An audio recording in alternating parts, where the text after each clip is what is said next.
I just saw someone in the woods. Okay, very good. We're freaked. Who's there? Whoever you are, this isn't funny at all. The demons are an integral part of the story of Little Hope. It's the crux of a lot of the things that happen, and that informs a large part of what we're doing. The starting point for each of the demons was the style of execution. They're based on a character that gets killed. That then informs how the character behaves, how it moves, how it sounds, and those are all brought together to give us that convincing, terrifying demon. In order to make convincing demons, you need to ground them in nature. So what we do is we use our understanding of anatomy and our deep understanding of biomechanics and the principles of the way things move and the way things actuate, and we apply this to the demon design. We obviously start with the production design. The production design is a drowned demon. What we need to do then is look for extra reference. We have to look at stuff like autopsies. We'd look at what happens to the skin when it gets exposed to water for a long time. We have to look at creatures from underwater. We look at various types of fish. Loads of images and real-world reference helps, although slightly gruesome. This particular demon we're looking at is the one that's been hung. We didn't want to show the whole of this character, and right from the beginning we said, let's focus on the areas which are the most terrifying.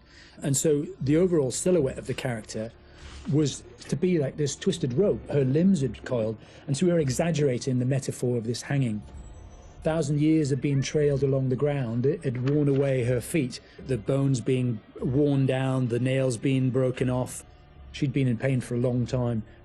The most key of all of the elements was the face and how we framed that, and that was that broken, twisted neck, one eye remaining, a tear coming out because it's that last remains of her soul. The noose was digging into her neck, and her tongue was actually so bloated and grown that actually became a feature for us in the game, that tongue actually becomes a grapple to get hold of some of the characters. To animate a demon, we would start with looking at how they walk or move forward. Some of them are dragging themselves, and then also how they would attack their victims, just flesh out the layout and the choreography of it. Mocap is a big help. Obviously, it's a lot faster than keyframing from scratch. So we decided to use it as a base for some of them, and then we would layer on top of that all the characteristics that bring them to life, even though they're dead. The Crush Demon in particular was difficult to work with because we weren't able to use motion capture footage, so that is going to be completely hand animated. So that meant we were really starting from scratch. All the other demons, we did use actors' footage, so we have a lot of actors with spikes tied to them, limping across the scene. Let's get the fuck out of here! On the Broke Demon, we asked the actor to use various props to try and achieve the sort of movement that we wanted. And I think he did a great job. It was really successful. We've had to, again, add on to that to help with the weight and the believability.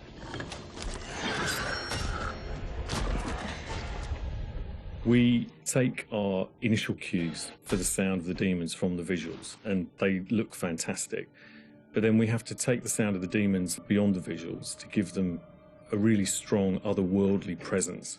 We need each of the demons to be individually recognizable whilst maintaining that uncomfortable unfamiliarity for the player. What is that thing? So at distance you might hear the chains clanking or the vocal screams.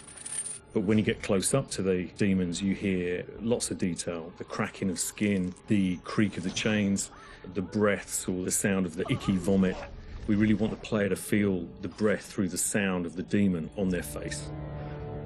Angela, no! When we're thinking about the camera work for the demons, one thing that was really at the forefront of my mind was trying not to show too much, trying not to lose all restraint, and I think that's a really easy trap to fall into with CG in general, and especially with games that you've got all these monsters that you've built and you've spent a lot of time working on, and it's really easy just to go straight to putting everything on screen. But thinking back to some classic horrors, classic monster movies, a lot of times there the directors had to use a lot of restraint and just show little bits and pieces because they didn't have that kind of budget or that kind of effect to really make it convincing. And there's something about that that I really like that I wanted to bring back to Little Hope. So when I was directing the camera team, I've asked them to show little bits, little glimpses, a clawed hand here, a shadow on the wall there, the chains rattling, whatever the key characteristics were of that demon. The interesting thing with that is that I think sometimes your imagination as a viewer fills in the blanks in a far more terrifying way than we really could. So we tried to build up that suspense, working up to this big reveal where you finally see full on in the light, this thing that's been hunting you down in all its gross, horrific glory. With the demon scenes, lighting definitely had a key part to play as well. It had to work complementary to what we wanted to do with the cameras, but also there's some very specific things you can do with lighting that really lent itself to this task. So one of the big ones was the use of silhouettes. The demons have really interesting form and really interesting shapes. They're very unusual, you know, these humanoid creatures all distorted, and we wanted to use that without revealing too much. So quite often we tried to use backlighting, or the fog that's present all through Little Hope is a really useful tool for silhouettes, as you can have this nice separation with a brighter background and then have the creature dark in the foreground. It was a nice way to make them feel even more gross than they really were.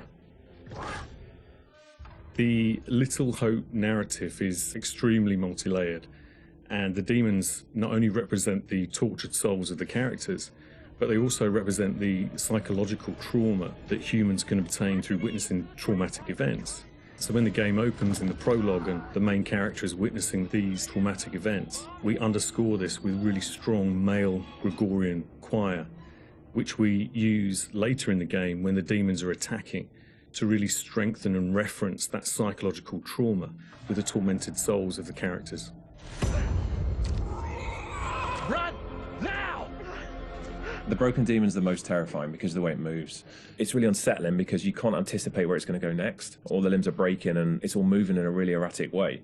So if you were to try and escape from it, you wouldn't know where to go because it might go there or it might go over here. So that's the most terrifying in terms of unpredictability, I suppose, and having a deep effect on your psyche.